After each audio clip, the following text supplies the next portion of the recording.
weekend.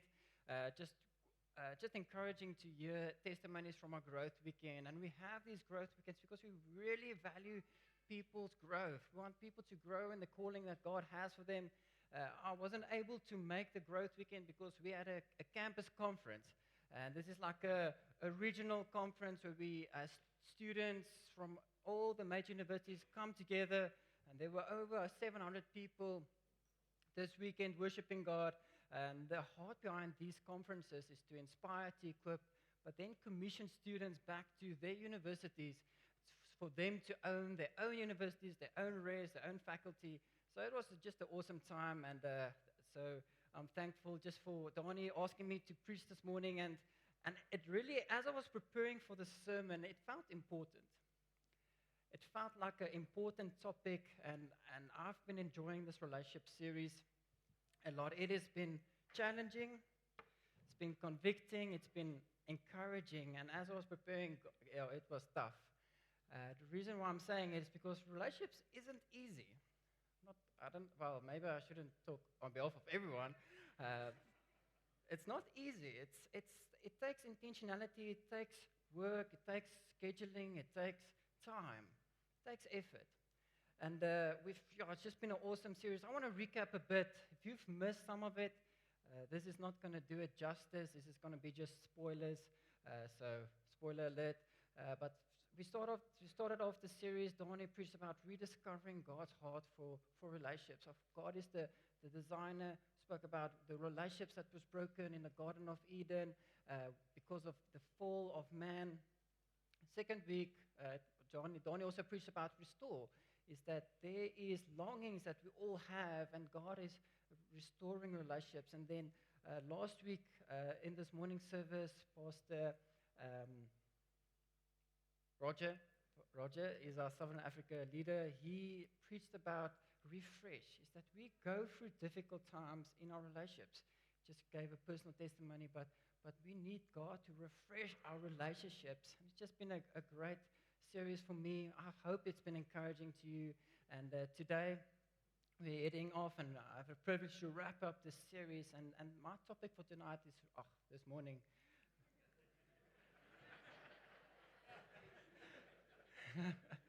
is reset. It's reset. It's a way forward for our relationships. Is how do you reset our relationships that it aligns back to God's design in His heart for relationships? And our key scripture for today is Genesis chapter 45, and we're going to go and zoom into a bit of the story of Joseph. Maybe you've heard of Joseph. I have preached about him, but we're going to go on a bit into that story on the highlight. But before I get there, Donnie's preached about the first week about 4 relationships that was broken. I'm going to quickly summarize them because I'm going to tag on them again in this sermon. So the first one is the fundamental relationship between us and God. That is the fundamental relationship that God created us in His image, in His likeness. But when we sinned against God, when Adam and Eve disobeyed that one law, there was this separation between God and between man. That's the fundamental one. Second one is the relational one. We see between Adam and Eve, there was a breakage in them where they like, it wasn't me, it was her, and she said it was him. And there was we see the break in relationships.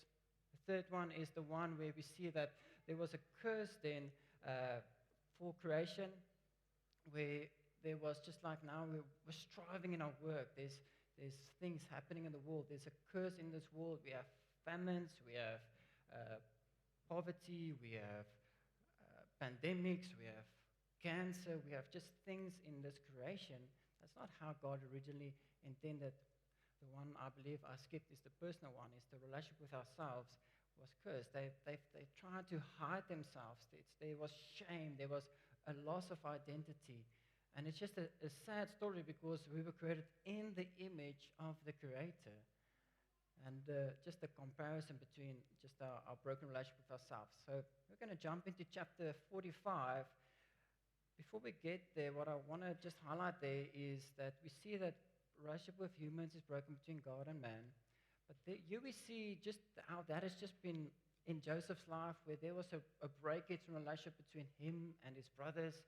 So there was like strife, they they were jealous. They sold him out in slavery.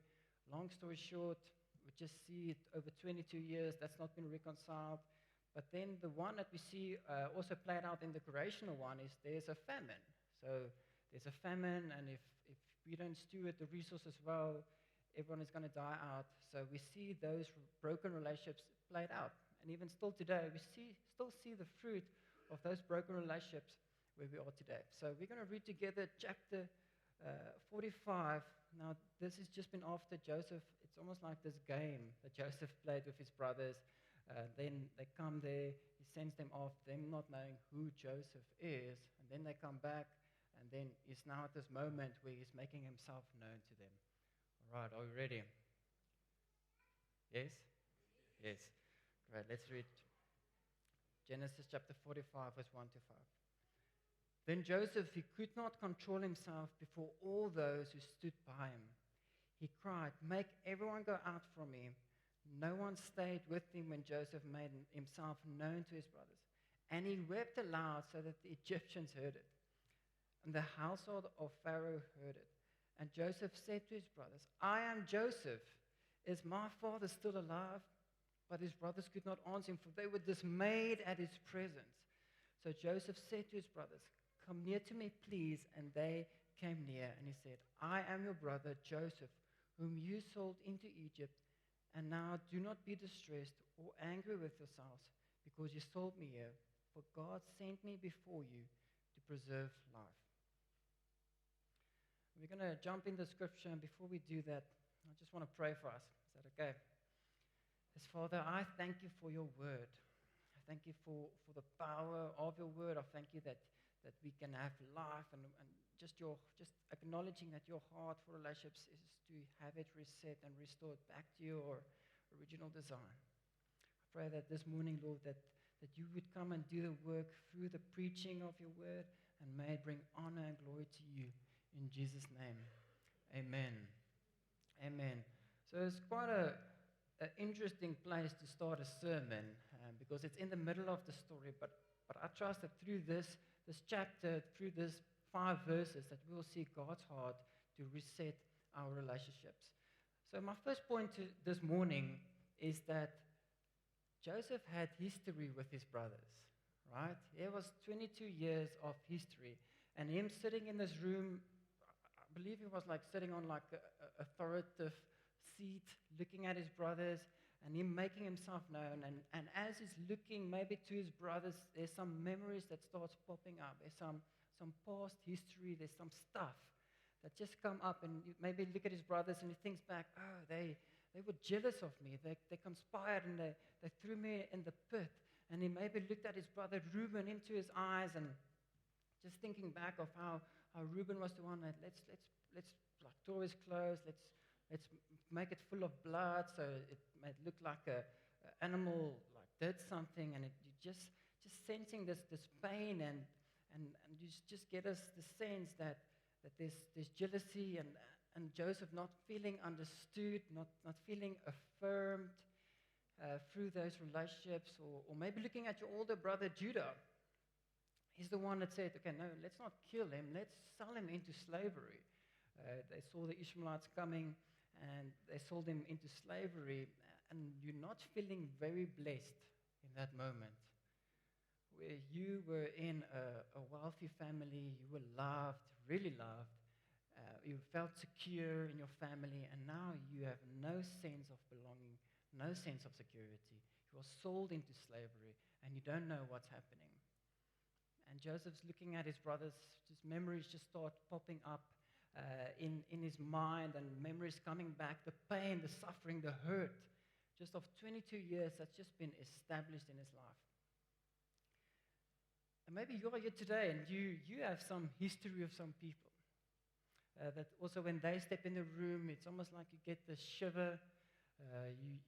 Maybe they usually sit here in front at the left, and then you start moving to the right, just to avoid that contact. Or it's maybe someone in your work environment, someone that you've just felt like they maybe disregarded you, they disobeyed you, maybe if you're an employer.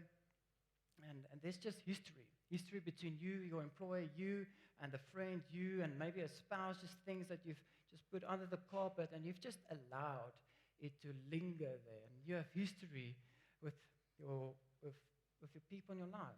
And Joseph had a lot of history, and this history, it can almost like give us permission. It can give us a reason not to engage. And the thing is that Joseph, most of the things that happened, it was against him. So he didn't do anything wrong. Like, he was thrown in prison because of someone like else tempting him and falsely accused. And even in your work environment, maybe you did something right. Maybe you stepped up, say, I'm going to honor God. I'm going to speak to this injustice. And you were just like slapped and say, no, we don't do that here. And maybe you've been doing right things in the relationships that you have, but it's just been like distorted, and you've just been like a victim of someone else's injustice. And we all have this history, and we all, well, I hope no one of you got sold into slavery. Please come talk to Donnie afterwards. I don't think we have those people in here, but we do have relationships in our life where we've maybe didn't feel secure, don't feel safe, feel unheard, not understood. Just these needs that we have not affirmed in your relationships. Maybe in your marriage, you don't feel chosen anymore. And we have this history, and this history that we have with one another, we can use it as permission, as a way out, as a they did this to me, so therefore I have permission not to engage in that relationship. But as I was preparing, I was just like asking God, what is your heart for relationships? What is your heart for this work environment in my context? What is your heart for this relationship? What is your heart for marriage? What is your heart for these friendships? And I want to take a moment. Can we pause? Let's prayerfully ask God, maybe you can identify that relationship that you just felt is not working as God intended it to be. Let's pause and let's just ask God, what is His desire for our relationships?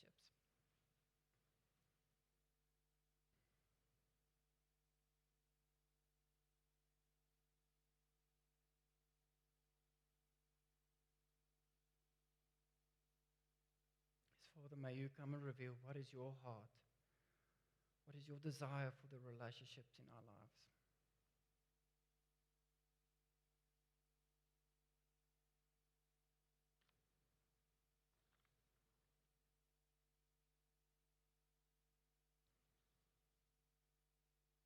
Amen. Amen. See, Joseph had permission to not forgive. But what did Joseph do? What did he do after he's made himself known? Well, he's making himself known, but what does Joseph do despite the past, despite the history? See, point number 2 is that Joseph reconciles with his brothers. See, in verse 4 it says, "Come near to me, please." And they came near, and he said, "I'm your brother Joseph, whom you sold into Egypt. Now do not be dismayed or angry with yourselves because you sold me here." And this is Joseph really taking that first step to reconcile with his brothers. Now, he's the person that was wronged, but he is reconciling. He is taking that first step to forgive, to reconcile. And despite the history between him and his brothers, he is the one that is interceding and stepping into that space, saying, "It's me, it's Joseph. I'm making myself known. I'm being vulnerable. I'm being open. Even though I've not been saved my whole 22 years, I'm making myself open to you." And allowing himself to reconcile with his brothers.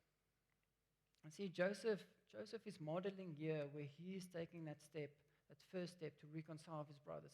And we see this throughout the whole Bible where the people of God, they take the first step.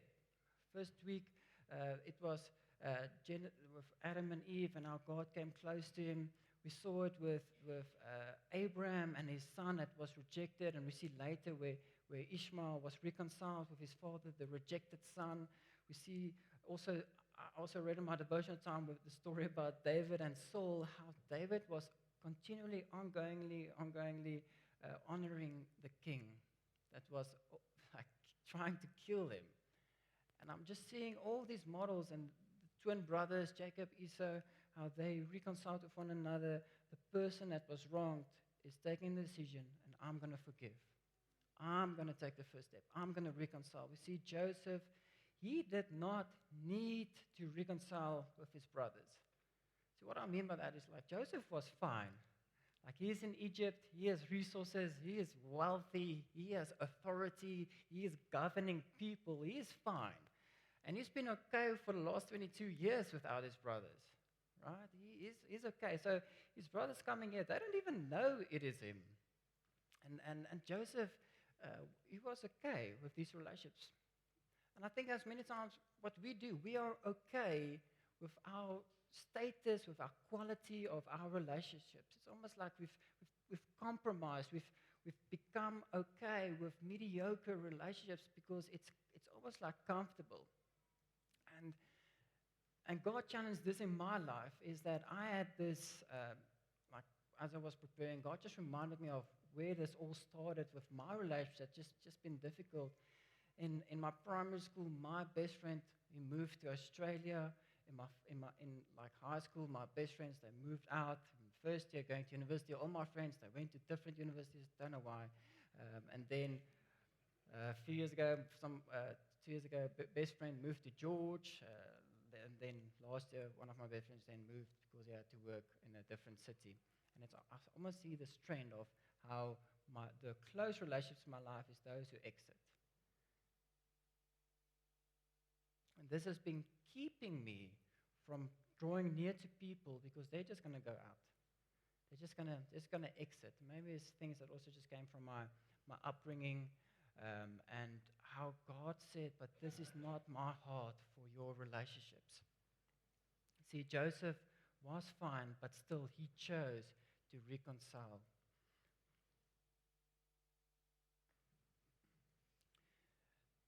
More than the model of Joseph, we also see the instruction to the church in Corinthians where Paul's writing says, because you have been reconciled to God, you are now called to be ministers of reconciliation. And 2 Corinthians 5:17, it says, therefore, if anyone is in Christ, he is a new creation. The old has passed away. Behold, the new has come. This is from God, who through Christ reconciled to himself and gave us the ministry of reconciliation. You see that we are called as the church, because we are reconciled, we reconcile. Because we are forgiven, we forgive. That is just what we do. It's just what we do as a church, is we forgive. We reconciled from a place of being reconciled and forgiven. And for many times I'm like, yes, I agree, but this is difficult. It is hard to be the minister of reconciliation. It's hard to do that call or to send that WhatsApp or to arrange that meeting with someone because it's just hard. There's history, there's pain, there's needs that have not been fulfilled, and you even feel unsafe just doing that. And I asked this question, how could Joseph do this? How can God ask us to do this, to forgive, to reconcile? Because first off, Joseph, he had history, and I have history of some of these relationships. Secondly, we see that Joseph, he is the one that takes the first step. And then how can I forgive? How can we forgive or reconcile with the people in our lives? And as I just read the scripture, it just highlighted to me in verse 5, Genesis 45, verse 5, and now do not be distressed or angry with yourselves because you sold me here, for God sent me before you to preserve life. So Joseph had an understanding of who God is and what he has done and is doing. See, my last point, final point for this morning is that God is the supreme Savior. God is the supreme Savior. God is our supreme Savior. He is the one that saves. A statement that God is the one that preserves life. Physically, God helped Joseph to preserve life. So Joseph was able to make sure that they have resources gathered for 7 years of abundance so that they can survive the 7 years of poverty or famine. So their lives were physically saved. Like they didn't die. They got food. And God instructed Joseph to steward the Egyptian resources in a way that not only a blessing for them, but also for those around them so that they will survive. There was literally a fight for survival. And we see that God not only saves Joseph, but through this process of saving the Egyptians and through this process of this famine and resources, God also used this whole process then for Joseph to reconcile with his brothers. You see, if it wasn't for the famine, if it wasn't for Joseph being in the authoritative position, the brothers wouldn't have come to Egypt, and God wouldn't ordain that so that they can come and meet together with one another, and they can be reconciled to one another. See that God's heart is for us to restore relationships. So how does Joseph reconcile? How does he do it? How does he reconcile with his brothers? It's that Joseph had a believing God that enabled him to forgive his brothers. There was an enablement from God that reconciles his brothers. And throughout the Bible, we see that this is the heart of God. We see the heart of God is to redeem people. First off, to himself, but then he's also calling he's calling people to also reconcile with one another. It's not just for him to be saved. And as I was just like preparing and praying this morning, Jesus did not die on the cross for you to be saved. It is not about you as an individual. For God so loved the world that he gave his only Son, so that whoever believes in him will not perish but have eternal life. He was sending his Son to the world, not individuals. And I'm just giving that to you because it is God's heart that you are saved, but not just you as an individual, us. God sent his Son so that us, can be saved. And in order for that first off relationship, that fundamental need that we have, God sent his Son to redeem us, to save us, to reconcile us. So what God is busy with, he is preserving life. Up until this point, he has been preserving life. So God preserves life. And the way that he is preserving life is that he gave life. And now, in order to give us life, he has given a life. He has given himself. He has given his Son, Jesus. So in him, we have life. So first off, there is a fundamental relationship that God has come in Christ and we restored it. And that's really the good news of the gospel, is that Jesus saves sinners. And because of this, it's a scripture I want to read in 2 Corinthians 3 verse 18. And we all, with unveiled face, beholding the glory of the Lord, are being transformed into the same image from one degree of glory to another. For this comes from the Lord, who is the Spirit. So what God is busy doing is he is restoring us. He is reconciling us. He is bringing us up, building us up to God's original intent. So as we behold God, like Joseph was believing in God, as we can believe in God, as we behold him, he is transforming us into his likeness. How was Joseph able to forgive his brothers? It is through the enablement of God. And the same way God is enabling us, because if we are a new creation in Christ, I already mentioned that scripture, 2 Corinthians 5 verse 17, the old is gone, the new has come, that in Christ we are a new creation. So that's the third relationship. So the third one, the personal relationship between us and ourselves, is that we are restored by God. And through this, we are a new creation. And through that, we are enabled to forgive. So it is difficult to do this out of your own strength. And maybe you've tried to do that. But this morning, I want to say that God is the enabler. He is the preserver of life. And he wants to reset your relationships so that it would align to his will. So because we are grown into the image of God and we are a new creation in Christ, therefore we can reconcile with one another. The second relationship is that we are enabled by God to forgive. is that when God calls us to be ministers of reconciliation, it's not just an example that we follow. We're not just following Joseph's example. We're not just following Ishmael's example. We're not just following Esau's example, Jacob's example. We're not just following the example. We're not just following Jesus' example. But we are enabled by God to do it. And that's the thing, that whatever God asks of you, He has provided. And we sang that song, Jireh, really just meaning that God is the provider, that God has provided His life for us. And through that, we can have a reset in our relationships. I want to invite the band up, and we're going to ask God to reset our relationships. We're going to respond in song to do that. So how do we reset our relationships? Even though we have past history with these valuable relationships in our life, we see that Joseph is the one that reconciles with his brothers. And we respond by also reconciling first with those in our lives. I want to make us practical. How do we reset our relationships? First off, we put our trust in God. See, Joseph had a believing God. And this is God's heart, is that we trust in Him. Secondly, we forgive first. It is just what the church of God does. We forgive first. And then lastly, we make the first move. So how does this look like practically? And as Donnie just mentioned, I'm not a morning person. And when my wife and I, we jog in the mornings, like 6 o'clock.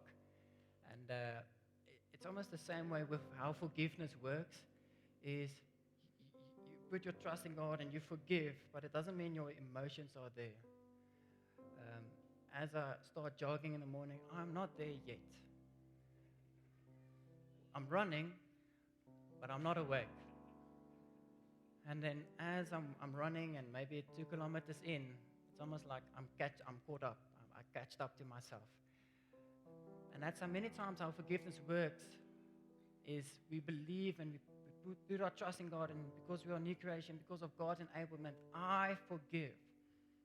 Doesn't matter the wrong that's been done, because if Jesus can forgive me for the life I've lived, and He fulfilled the consequence, He fulfilled the penalty, then I can forgive anyone, because I knew where I was.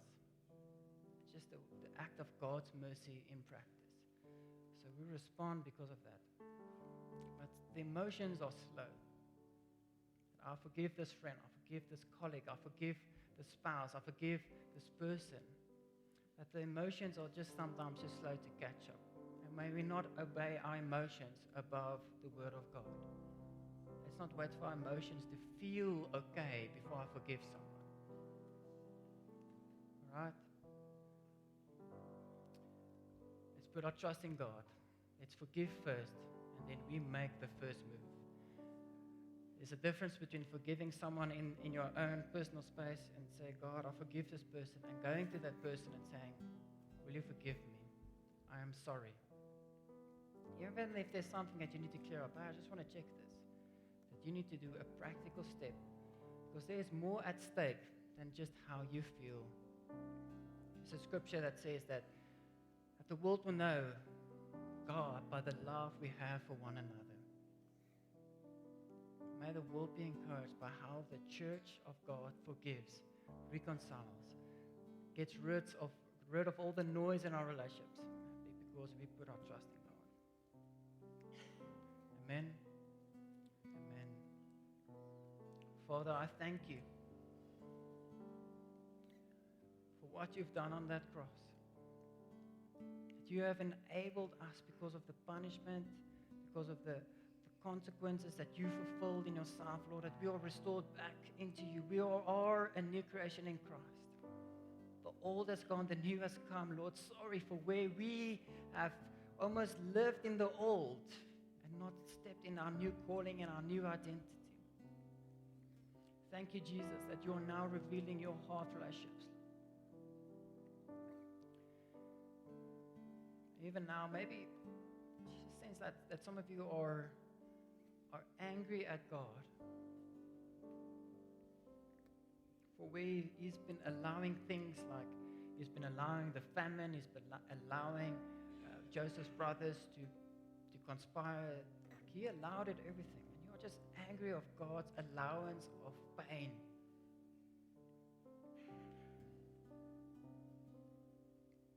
I just want to pray for you. Father, I pray for every person here tonight, Lord. I pray, this morning, that you would come and bring the reconciliation. And where there is disbelief or unbelief in you, in your character, God, I pray that they would see you, the truth. They will see your heart.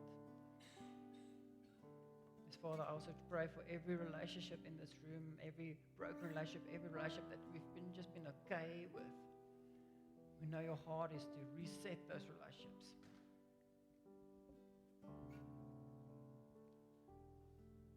Pray for healthy relationships, thriving relationships, life-giving relationships, abundant relationships.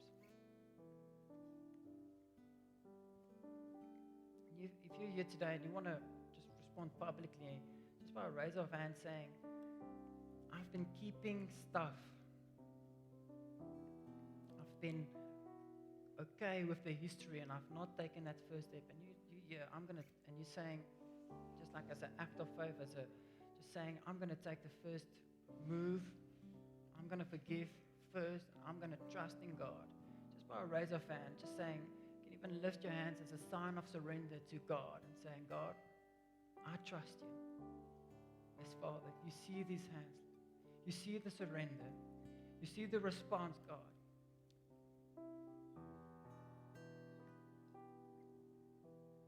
Yes, Lord, thank you for your grace in this moment, Lord. Just that act of humility, it releases your grace.